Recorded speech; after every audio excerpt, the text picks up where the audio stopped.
20h, Philippe David, Cécile de Ménibus.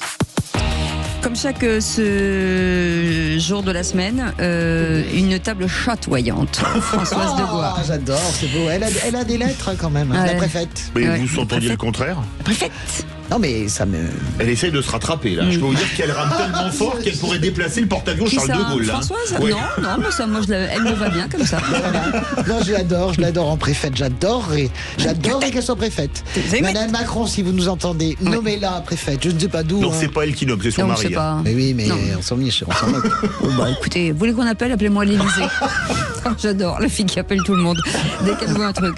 Donc bref, Françoise Degois, je disais, Farid Temsamani, porte-parole de l'association Banlieue Plus et nos quartiers, et Domenico Cotron, expat et futur journaliste, et ça on adore, on est très content. En attendant, ça va râler tout de suite avec Seul contre tous. Les vraies voix Sud Radio. Seul Contre tous. Et on va démarrer par qui? Qui c'est qui veut commencer? Tu veux commencer, Philippe David? Oh, bah, je veux bien Oh, bah, commencer. pourquoi je vous tutoie tout à Je suis hyper choqué que vous m'ayez tutoyé. Vous n'avez jamais fait ça vous n'avez jamais eu cette familiarité. non. En antenne, je vous appelle Monseigneur, donc je ne peux pas vous susciter. Donc, votre Altesse. Ah ouais. SAS, Philippe David, il faut fermer l'Institut du monde arabe, et puis c'est tout, vous dites. Oui, alors, Jack Lang a fait son pot de départ, a priori. Bon, je sais pas s'ils vont payer les boissons, parce qu'a priori, il y avait un traiteur libanais qui s'appelle Noura qui se plaignait des impayés de l'IMA.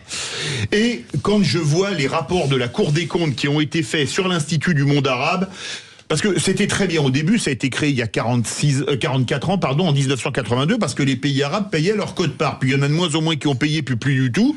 On est les seuls à payer.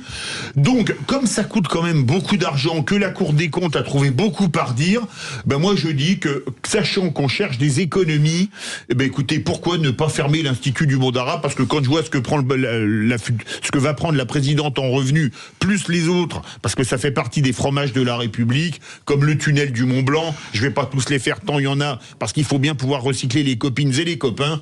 Je me dis, écoutez, l'Institut du monde arabe, je sais pas le dire en arabe, je vais le dire en espagnol, afuera. Afuera. Moi, je suis pas d'accord parce que d'abord, c'est Jack Lang qui s'était fait voter un salaire exceptionnel de 10 000 euros. Je trouve que celle qui va lui succéder va peut-être Il garder le même. revendique 5 000 et quelques euros. Je suis pas sûr. C'est une diplomate, a priori, c'est Anne-Sophie Legendre. Je pense qu'elle est détachée du Quai d'Orsay, donc elle a déjà son salaire de très haut fonctionnaire. Donc je pense que tout le monde serait bien inspiré pour renoncer au moins à ce salaire. Et je suis pas d'accord avec vous parce que je pense que dans ce monde complètement polarisé dont vous parliez, c'est une chose sur laquelle nous sommes d'accord depuis longtemps, vous et moi. Je pense que dans ce monde-là, il ne faut surtout pas toucher à ce qui crée des liens avec la culture. Je veux bien qu'il soit de bon ton de dire que c'est un fromage, une cache, etc. Mais ça n'est pas le cas. L'Institut du monde arabe, ça permet déjà de s'ouvrir vraiment à une civilisation. Ça permet aussi d'avoir une capacité à modérer, à réguler les tentatives de l'islamisme radical. Dans l'islam, il n'y a pas que l'islamisme, il n'y a pas que le frérisme, il y a aussi, comment dirais-je, un islam éclairé. Il y a un islam qui explique le monde. Il y a un islam qui vit avec les autres nations, entre guillemets humaines, en tout cas qui vit avec l'humanité. Et moi, je pense que l'Institut du monde arabe fait partie de ces institutions qu'il faut certes réformer, mais qu'il faut garder, parce que c'est par la culture et l'éducation qu'on s'en sortira. C'est certainement pas par l'éradication de la culture et l'éducation. Farid, moi, je pense qu'il faut distinguer l'Institut du monde arabe de Jack Lang, clairement. Même s'il est à l'initiative, sous feu, François Mitterrand. Mélanger l'homme et l'artiste. Mais oui, mais pourquoi? Parce que il est très fort, hein, quand même. parce que c'est au-delà du pont. En réalité, c'est un outil soit scientifique, soit de diplomatie. On a beaucoup évoqué, notamment, pas plus tard qu'ici, notamment les chrétiens d'Orient. Qu'est-ce qui relie encore les chrétiens d'Orient à notre pays? C'est notamment, potentiellement, ce type d'élément qui est l'Institut du monde arabe, pardonnez-moi. Donc, moi, je suis pas pour. Je suis pour que c'est un meilleur impact. Et je suis très étonné, par exemple, que on n'ait pas, alors c'est peut-être dû à son président, mais qu'on n'ait pas fait appel à l'Institut du monde arabe, par exemple, pour le Louvre d'Abu Dhabi.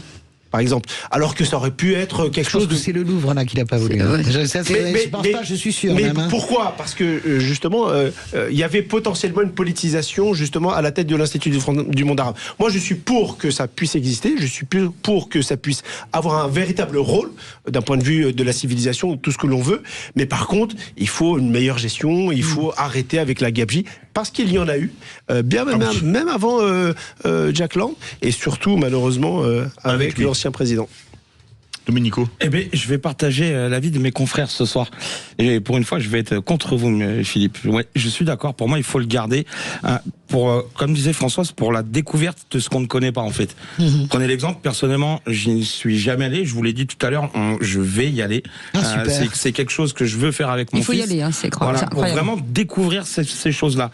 Et je pense que si on n'avait plus cet institut, à la découverte, on va dire, du monde arabe, justement, je ne pourrais pas le faire, à moins de partir à l'étranger, etc. Pour moi, c'est quelque chose d'important à garder. C'est bien, tout le monde était contre moi, c'est la preuve que j'avais raison. Non, mais comme la rubrique s'appelle Seul contre tous. Extraordinaire, c'est-à-dire qu'on découvre vraiment la civilisation arabe. Tout le monde oublie que si on sait compter, c'est parce qu'il y a un très grand mathématicien qui était arabe, qui a inventé le zéro. Non mais, je veux dire, on se rend pas compte qu'à l'époque où nous traînions dans des charrettes et nous étions puants, nous l'avions une fois par an, et bien dans les bains de l'Alhambra, et bien le sultan de l'Alhambra en Andalousie se lavait tous les jours. Enfin, je veux dire, la civilisation arabe, au sens très large, est exceptionnelle. Je dis pas qu'elle est supérieure à nous ou inférieure, mais il faut en tout cas, vraiment... il y a de très belles histoires à raconter aussi. Vous avez aimé. J'ai adoré, moi, j'ai adoré. Super. Absolument. Puisque Françoise, puisque vous êtes là, et on va vous donner un truc à faire. Vous dites que la gauche va écraser LFI au municipal. C'est un peu la suite de notre sujet, pardonnez-moi. Donc je vais c'est la phase B, comme on disait à l'époque des 45 tours. C'est la phase, et souvent les phases B qui devenaient des succès contre toute attente. Absolument. C'est vrai. Et alors, des années plus tard, mais oui, quand même. Des années plus tard. Donc oui, je pense véritablement, je suis en train de regarder un petit peu, de faire le tour de l'endroit où la gauche, c'est-à-dire généralement le PS, les Verts et le PC sont associés, et où LFI part seul, eh bien c'est quand même assez criant de voir qu'il y a une intelligence en fait des électeurs. C'est pour ça que je pense en plus que LFI sera sanctionné pour ce qui se passe, sa réaction à la mort de Quentin, ses réactions très virulentes, parce que je me rends compte que vous prenez par exemple Toulouse, c'était inimaginable. François Briançon fait quasiment maintenant François Briançon, c'est le tête de liste de la gauche. De la gauche. Que tout le monde ne connaît pas les candidats. Fait quasiment jeu égal maintenant avec Jean-Luc Boudenc et LFI, Picmal qui devait casser la baraque, reflue semaine après semaine, jour après jour. Ils étaient à 22, ils sont à 19, etc. Paris, c'est pareil. Sophia Chikirou devait casser la baraque. C'est quand même l'union de la gauche, même si c'est difficile, gauche et socialiste, qui est en tête avec Emmanuel Grégoire. Je peux prendre évidemment la Trottmann mania. Alors la renaissance de Catherine Trottmann à Strasbourg, là, personne n'aurait pu miser un copec là-dessus, mais elle est largement en tête. Amiens, c'est la même chose. Saint-Étienne, c'est la même chose. Je peux les aligner les unes après les autres. La stratégie de vouloir partir seul, en réalité, et je pense vraiment qu'il y a une dimension. Il y a que Roubaix, qu'à mon avis, David va gagner assez facilement. Mais vous voyez quand même qu'il y a une volonté de l'électorat, de la masse de l'électorat social-démocrate, social-écologiste, cette masse qui véritablement revient, comme la rivière revient dans le livre. Vous savez, Jean-Luc Mélenchon fait des scores exceptionnels parce qu'il bénéficie du vote utile. Moi, la première d'ailleurs en 2022, parce que Anne Hidalgo n'a pas beaucoup de chance et qu'on veut projeter un candidat de gauche et qu'il n'est pas le Jean-Luc Mélenchon d'aujourd'hui. Mais je veux dire par là que la social-démocratie, elle se reconstitue, et elle se reconstitue au détriment de LFI pour ses municipales. Voilà. Farid Temsamani. On va le voir très rapidement, puisque effectivement les sondages, au-delà de l'élection du 15 mars, les premiers sondages qui vont sortir là ce week-end notamment, on va voir si effectivement la théorie de Françoise tient la route ou pas. Là où Françoise a probablement raison, c'est que on sent en tout cas qu'il y a aujourd'hui un clivage. J'ai parlé tout à l'heure de la Seine-Saint-Denis, parce qu'en réalité, là où c'est encore possible, là où ils n'ont pas le choix, ils peuvent le faire. Mais on sent que sur un certain nombre de villes, en fait, le Parti socialiste au sens large et les écolos et même c'est brisé. Voilà, c'est brisé. On peut plus revenir en arrière. Mais pour moi, jusqu'à quand ? Parce que en termes de communication, le storytelling, on est capable de le modifier. Effectivement, l'élection présidentielle approchant, normalement, Jean-Luc Mélenchon sera candidat.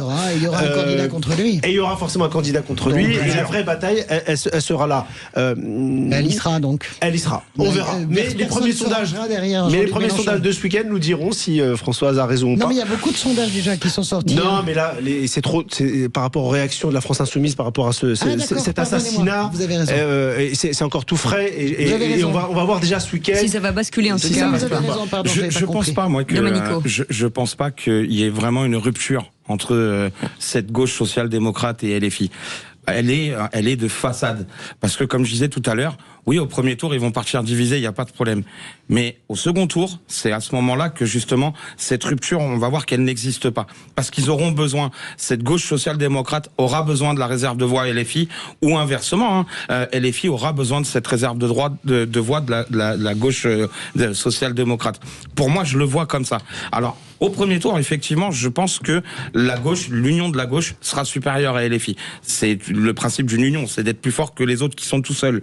Mais je pense qu'au second tour, il y aura forcément une alliance parce qu'ils ont besoin. On l'a vu aux dernières élections législatives où il a fallu qu'il y ait ce NFP et que tout le monde soit uni pour pouvoir avoir des députés, plus après aller chercher encore d'autres voix de la Macronie, etc. Alors, Philippe. Alors moi je vais répondre à François, je vais pas faire toutes les villes de France parce qu'on a quand même beaucoup.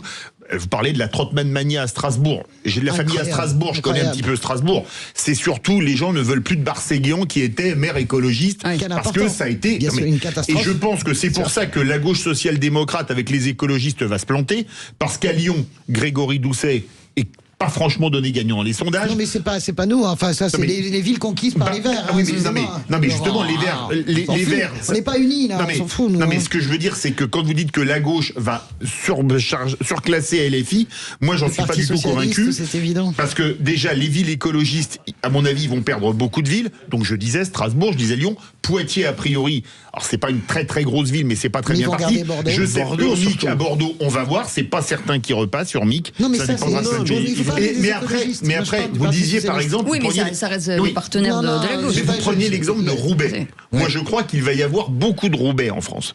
Parce que Roubaix, c'est David Guiraud qui devrait gagner la commune.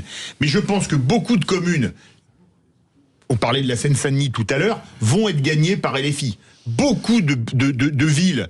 où LFI cible la clientèle électorale vont passer, à mon avis, dans l'escarcelle de LFI. C'est ce qu'on peut penser, et je pense que c'est ce qui va se passer. En fait, il y en aura, mais il y en aura proportionnellement sur le pays. En fait, elles sont pas nombreuses. Là où je pense que Françoise j'attends de voir, c'est qu'une des théories de Françoise, c'est de dire que la France insoumise est là notamment pour faire perdre les listes de gauche. Et notamment, on a cité notamment Paris et Marseille. Bon, Paris étant un peu particulier, on va voir si Paris ou à Marseille, finalement, la France insoumise s'associe ou non, ou ne serait-ce que se retire au second tour. Ça, c'est un vrai sujet. Sophia Chikirou, vous pouvez être sûr que si elle est au-dessus de 10, même 1,1, si je peux me permettre, si je peux me permettre, là où ça va être intéressant de regarder, c'est à Strasbourg, puisque le candidat LFI de Strasbourg est l'ancien porte-parole de la Jeune Garde.